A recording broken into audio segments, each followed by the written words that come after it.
இதோ இப்போ பாடல் வெளியிட்டார்ல, அதில் சிஜியில் காமிச்சிருக்காருல, அதான் ஆதாரம்.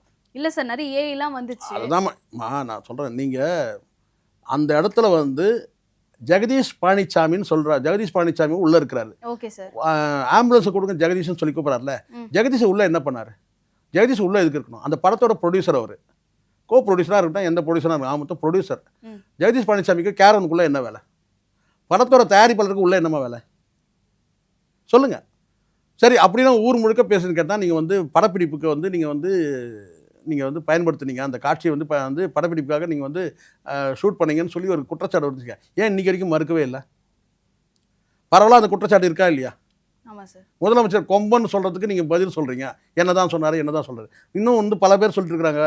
நக்கீரன் பத்திரிகை மட்டுமே இன்னும் பலரும் சொல்கிறாங்கன்னு வந்து அதை வந்து ஷூட்டிங்காக பயன்படுத்து. நானும் சொல்கிறேன். நான் என் கேள்வி ஒன்று தான். டாப் வியூ காமிச்சிங்க, சைடு வியூ காமிச்சிங்க, ஃப்ரண்ட் வியூ பேக் வியூ காமிச்சிங்க, இன்னர் வியூவும் காட்டுங்க. வாகனத்துக்குள்ளே என்ன இருந்தது காட்டுங்க.